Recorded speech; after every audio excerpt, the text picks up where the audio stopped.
Hola amigos, mi nombre es Niurmaris Caldera y el día de hoy mis compañeras y yo le traemos un tema muy interesante y un contenido interactivo, donde estaremos hablando sobre la ecología, cuál es su impacto sobre la fisiología animal, qué es una adaptación, cuáles son sus mecanismos, ya sea celular o animal. También vamos a definir qué es aclimatación, qué es una ambientación y cuáles son sus diferencias. Lo primero que debemos saber es que el término ecología fue acuñado en 1866 por el zoólogo alemán Ernst Haeckel, que es la persona que está justo debajo de mí. Este término proviene de las palabras griegas oikos, que significa casa, y logos, que significa estudio. Por lo tanto, etimológicamente, ecología se traduce como el estudio de la casa.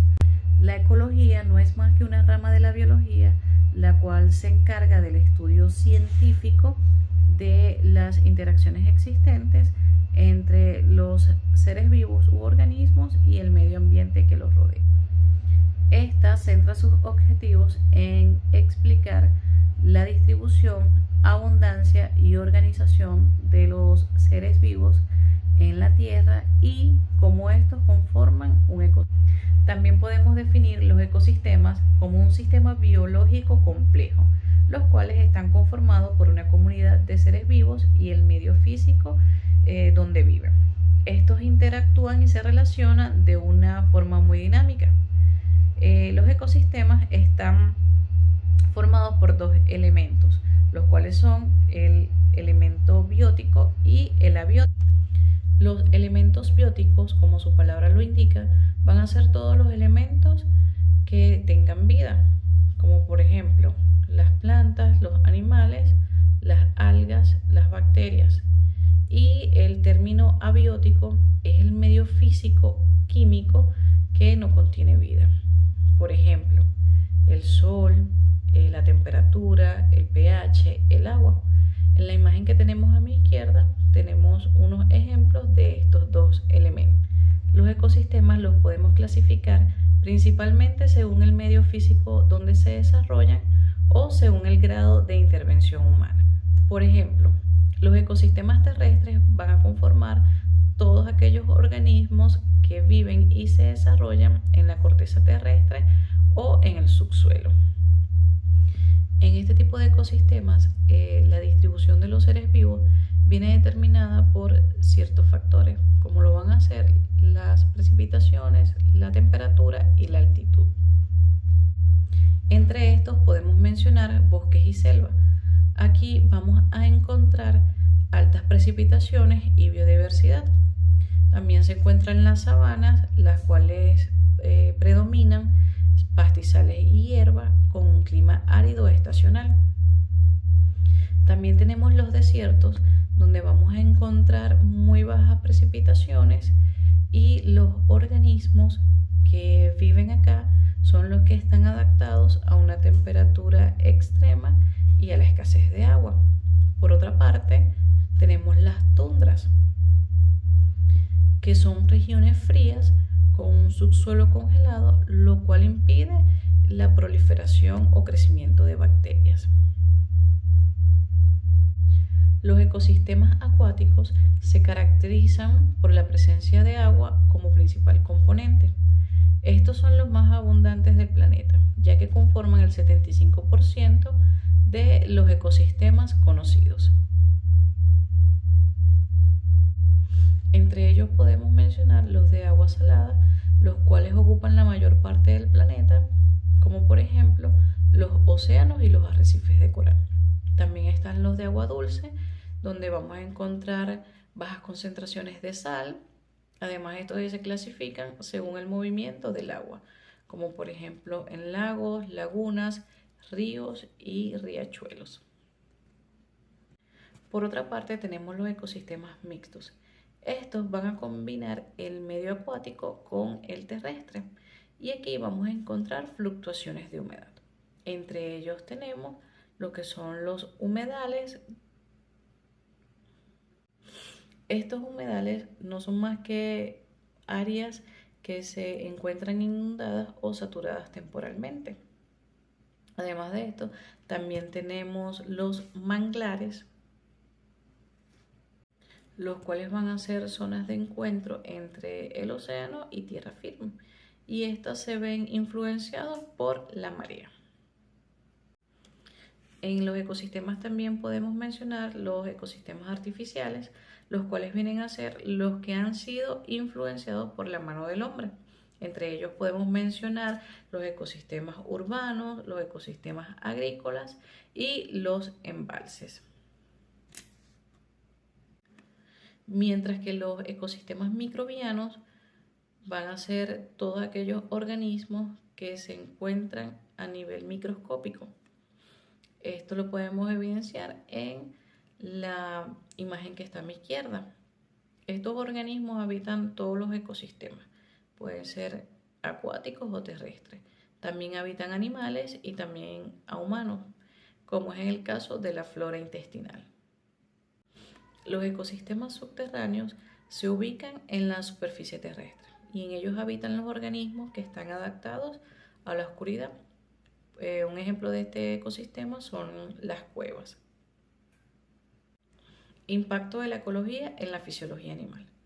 Para entender este punto es necesario saber el término o el concepto de fisiología animal. La fisiología animal no es más que una ciencia que se va a encargar del estudio científico del funcionamiento de los animales, centrándose en los procesos físicos y químicos que ocurren dentro del animal. Estos procesos son de gran importancia, ya que ellos van a permitir una homeostasis en el animal, también que pueda dar una respuesta a posibles cambios ambientales y que cumplan funciones vitales. Sabiendo esto, ahora sí podemos decir que el impacto que tiene la ecología en la fisiología animal es completamente directa.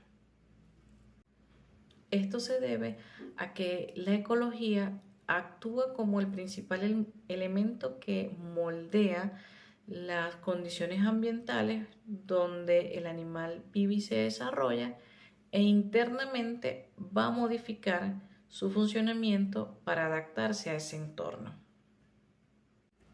Y esto lo podemos observar en la imagen que tenemos de fondo. Es decir, el ambiente externo es el que va a representar los factores no genéticos que actúan con el genotipo del animal, obligándolos a generar una respuesta compensatorias o a largo plazo, y también a desarrollar adaptaciones evolutivas para mantener la homeostasis y la supervivencia. Mi nombre es Dioslauris Benavides. Les voy a proponer un ecosistema con 3 elementos y señalarles todas las interacciones posibles entre ellos. Para esto les voy a presentar un ecosistema simple conformado por un herbívoro, el pasto y el suelo. Se ilustra de manera clara y sencilla las relaciones fundamentales que sustentan la vida en nuestro planeta. A través de las interacciones de estos elementos podemos comprender cómo funciona un sistema ecológico básico y la importancia de cada componente en el mantenimiento del equilibrio natural. En este ecosistema, la primera interacción que podemos destacar es entre el conejo y el pasto, que ejemplifica la transferencia de energía en la cadena alimentaria. El conejo, como herbívoro o consumidor primario, se alimenta del pasto, beneficiándose de su energía para vivir y reproducirse. En este proceso, el pasto es perjudicado, ya que pierde masa y recursos. La otra interacción es entre el conejo y el suelo, que se manifiesta principalmente a través de patadas, por peligro, advertencia o molestia, y excavaciones por instinto natural para crear madrigueras.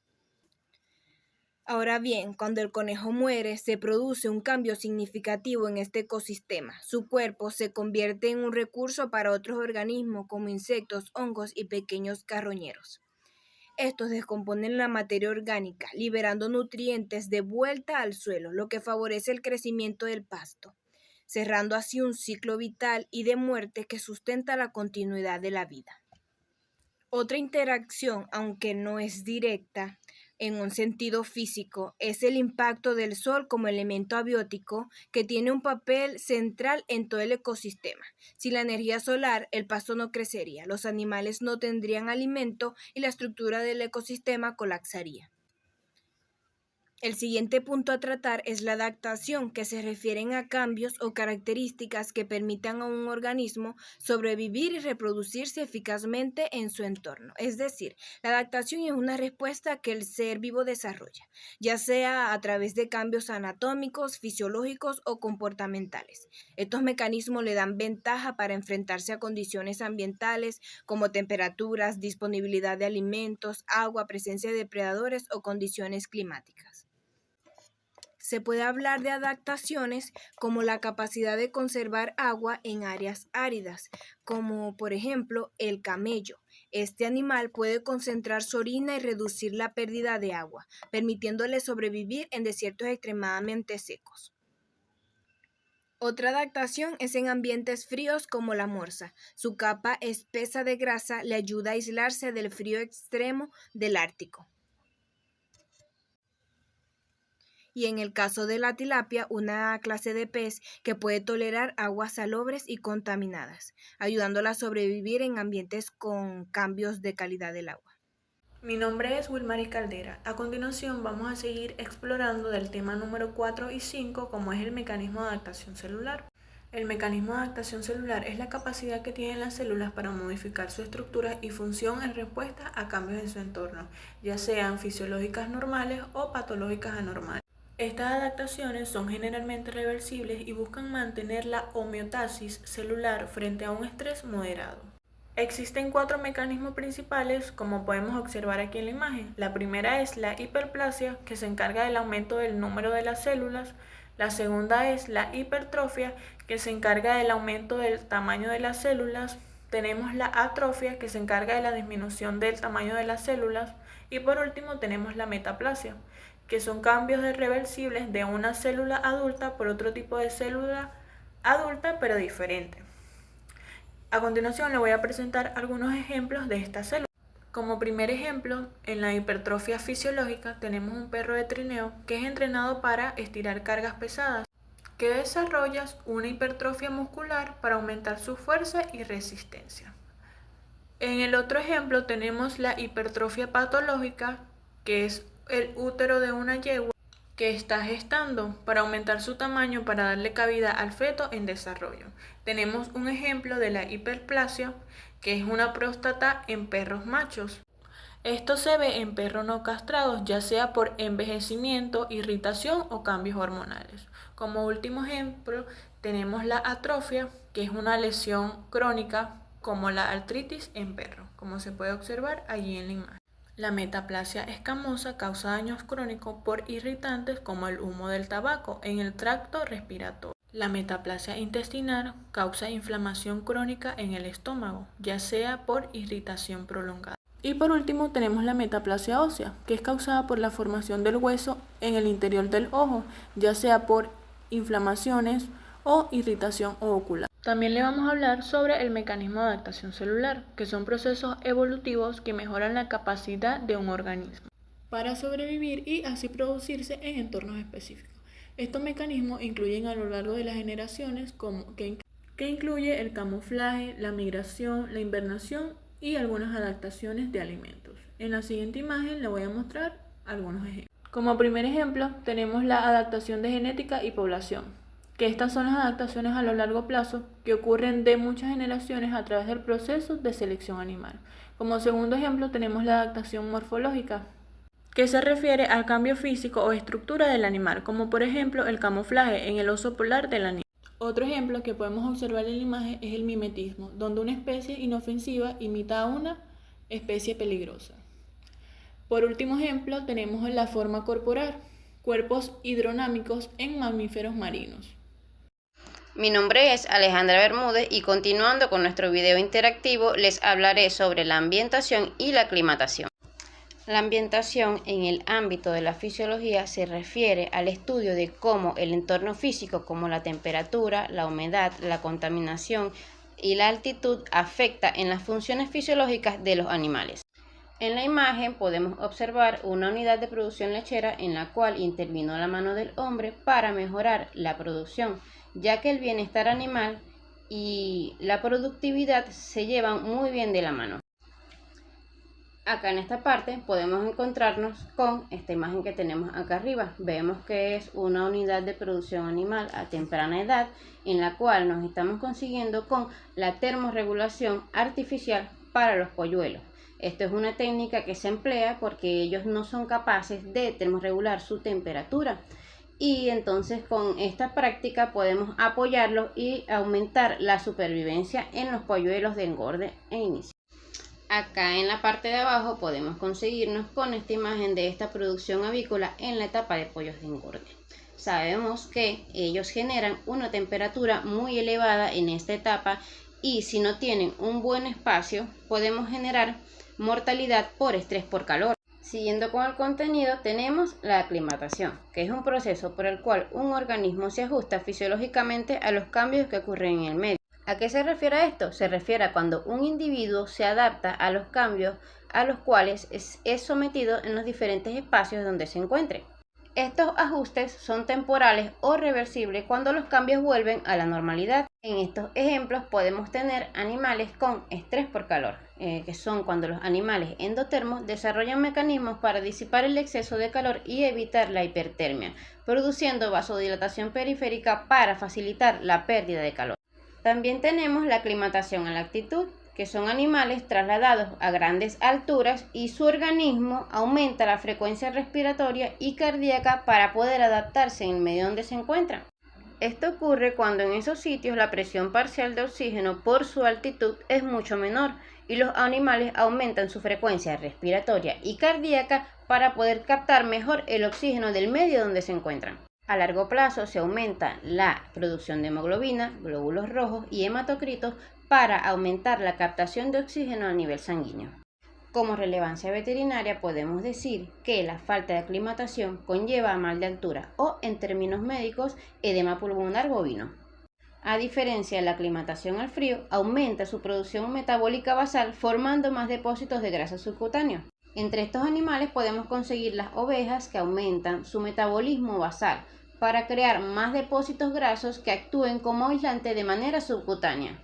Acá les continúo presentando las diferencias claves entre la aclimatación, ambientación y adaptación. Acá el nivel de cambio en la aclimatación tenemos que ocurre en el individuo según lo requiere el medio. En la ambientación tenemos que ocurre en el medio donde se encuentre el animal o el individuo. Y en la adaptación tenemos que ocurre en el ADN de los individuos. En el contexto zootécnico de la aclimatación tenemos que se utiliza para pruebas de tolerancia o optimizar la producción. En la parte de la aclimatación sabemos que es la respuesta a la variabilidad climática real del traslado de una región a otra.